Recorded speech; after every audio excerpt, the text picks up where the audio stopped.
नमस्कार दोस्तों, कैसे हो आप सभी। आज एक बार फिर से स्वागत करता हूं आप सभी के चैनल सच्चे सनातनी में।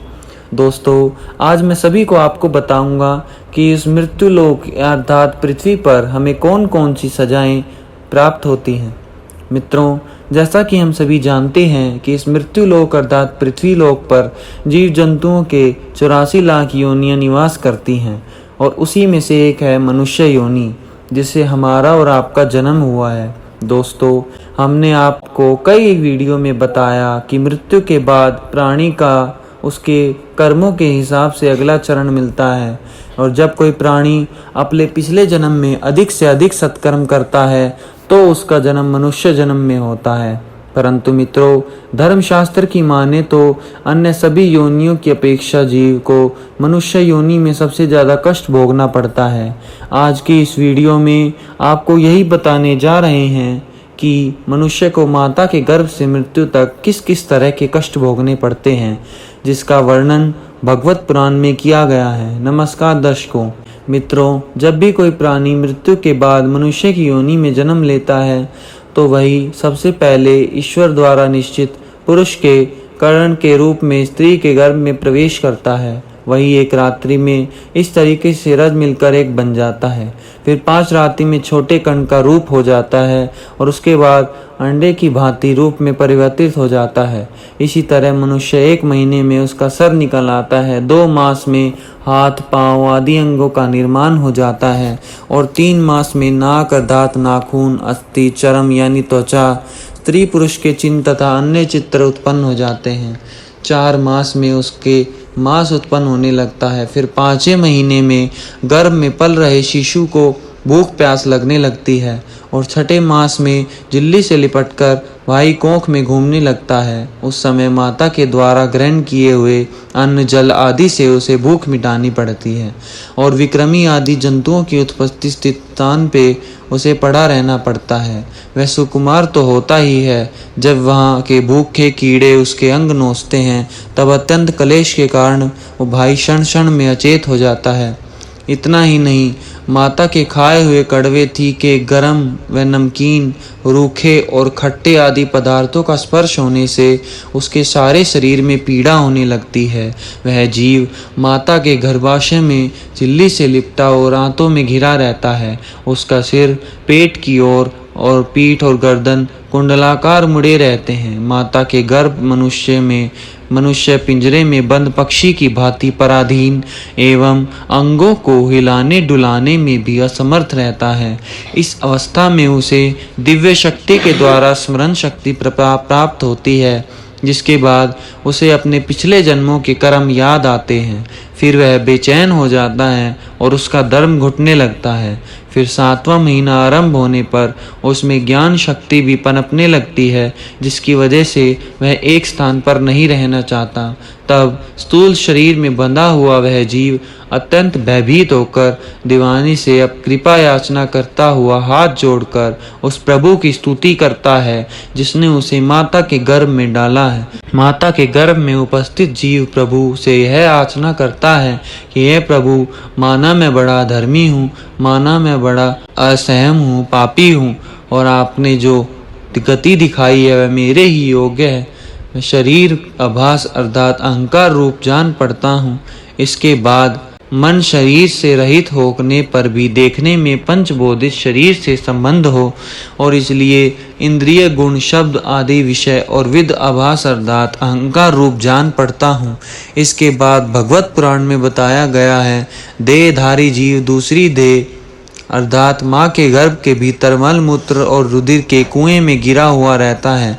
उसके पाचन रस की ऊष्मा से गर्भ में मौजूद जीव का शरीर अत्यंत संतप्त होता रहता है।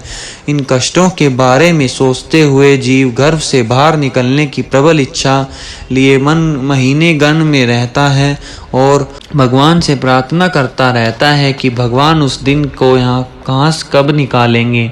फिर घर में मौजूद मनुष्य सोचता है कि पशु पक्षी आदि अन्य जीव तो अपनी मूढ़ बुद्धि के अनुसार अपने शरीर में होने वाले सुख दुख आदि का ही अनुभव करते हैं, किंतु मैं तो भगवान आपकी कृपा से साधन संपन्न शरीर से युक्त हुआ, अतः आपकी दी हुई विवेक बुद्धि से अपने शरीर के बाहर और भीतर अहंकार रूपी आत्मा का अनुभव करता हूँ।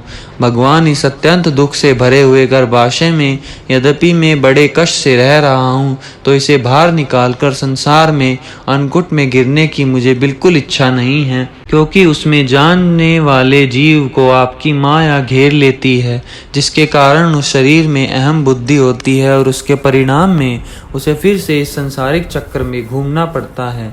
इसलिए वह भगवान से बार बार विनती करता है कि वह उसे इस कष्ट से और मनुष्य और संसारिक मोहमाया से जितनी जल्दी हो सके उतनी जल्दी मुक्ति दे दे।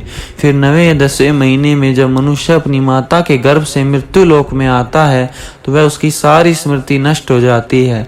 वह विपरीत गति को प्राप्त होकर बार बार जोर से रोने लगता है। फिर माता पिता द्वारा उसका पालन पोषण किया जाता है। शिशु अवस्था में जब मनुष्य को खाट पर सुला दिया जाता है, तो उसे खटमल आदि जैसे कई कीड़े काटते रहते हैं, लेकिन तब उसमें शरीर को खुजलाने, उठाने अथवा करवट बदलने का भी सामर्थ्य नहीं होता। वह बड़ा कष्ट पाता है। उसकी त्वचा बड़ी कोमल होती है, इसलिए वह सेवा रोने के कुछ नहीं कर सकता। इसी तरह मनुष्य वाले अवस्था के दुख भोग कर युवा अवस्था में पहुंचता है। इस समय उसे यदि कोई इच्छित भोग नहीं प्राप्त होता, तो अज्ञानतावश उसका क्रोध बढ़ जाता है और वह शोकुल को हो जाता है। देह के साथ ही वह अभिमान और क्रोध बढ़ जाने के कारण मनुष्य अपना ही नाश करने के लिए दूसरे कामी पुरुषों के साथ वैर कर लेता है।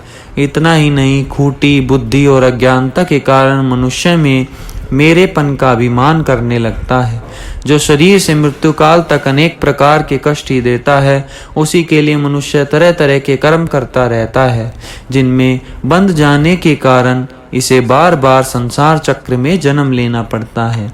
इतना ही नहीं, मनुष्य योनि में जन्म लेने के बाद यदि किसी मनुष्य को लगे हुए विषय पुरुषों में समागम हो जाता है और वो उसी का अनुगमन करने लगता है, तो पहले के समान वह फिर नारकीय योनि में जन्म लेता है, जिसके संग मनुष्य की पवित्रता, दया, वाणी का संयम, बुद्धि और इंद्रियों का संयम जैसे सद्गुण नष्ट हो जाते हैं।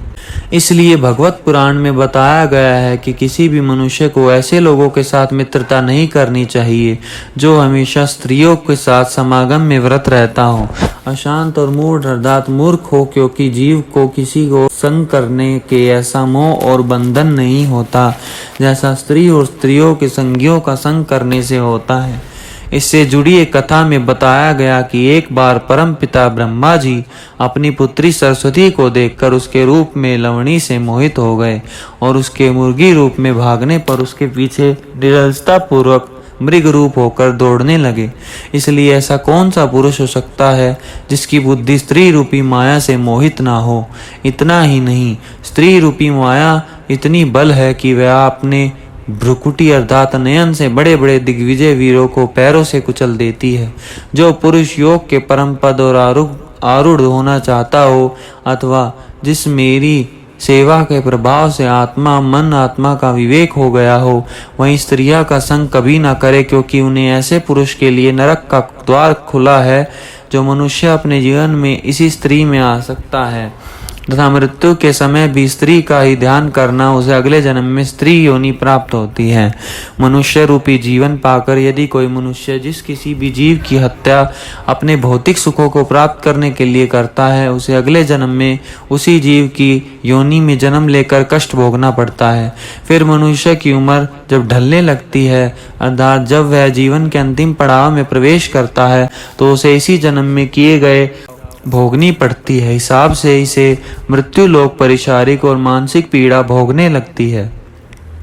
अर्थात यदि कोई मनुष्य अपने माँ बाप की बुढ़ापे में सेवा नहीं करता या फिर उसे घर से निकाल देता है, तो उसकी संतान भी उसे बुढ़ापे में वैसा ही व्यवहार करती है जैसा उसने अपने माँ बाप के साथ किया, और यह जीवन चक्र निरंतर चलता रहता है। और फिर जब मनुष्य मृत्यु शैया पर होता है, तो उसे माँ के गर्भ की तरह ही एक बार फिर दिव्य शक्ति मिलती है और उसे अपने कई जन्मों के कर्म याद आते हैं, जिससे जानने के बाद मनुष्य पुनः विलाप करने लगता है और भगवान से बार बार विनती करता है कि प्रभु, इस कष्ट रूपी जीवन चक्र से कब मुझे मुक्ति मिलेगी। मैं ऐसा क्या करूं जिससे मुझे आपके चरणों में शरण मिल सके। उस समय वह अपने द्वारा किए गए बुरे कर्मों को याद कर बार बार रोता भी है। मैं सोचता है मैं अपने कर्मों के बारे में अपने परिवार वालों को बता देता हूँ, किंतु वह ऐसा नहीं कर पाता। तब भगवान उससे कहते हैं कि तुम्हारे पास जब अच्छे कर्म करने का वक्त था, उस समय तुम लोग काम क्रोध से अशांत थे, बुरे काम कर रहे थे, और अब जब तुम्हें कष्ट भोगना पड़ रहा है तो तुम उस मुक्ति की आस कर रहे हो। ऐसा कभी नहीं हो सकता। इसलिए देहधारी अपने अगले चरण में अच्छा कर्म करना ताकि तुम्हें मेरी शरण में जगह मिल सके। फिर इसके बाद यमदूत उसके शरीर से आत्मा निकाल कर ले जाते हैं और बच जाता है तो वह स्थूल शरीर। इसलिए मनुष्य को चाहिए कि वह भगवान के द्वारा मिले मनुष्य रूपी जीवन में अधिक से अधिक सत्कर्म कर जन्म मृत्यु के चक्र से खुद को मुक्ति दिला दे और सदा के लिए भगवान के चरणों में अपना स्थान बना ले। आप इस बारे में क्या सोचते हैं नीचे कमेंट में ज़रूर बताइएगा। फिलहाल आज की यह वीडियो यहीं समाप्त होती है। अगर आपको हमारी यह वीडियो पसंद आई हो तो इसे ज़्यादा से ज़्यादा लाइक और शेयर अवश्य करें। धन्यवाद दोस्तों। इस वीडियो को लाइक करें, हमारे चैनल को सब्सक्राइब कर बेल आइकन जरूर प्रेस करें।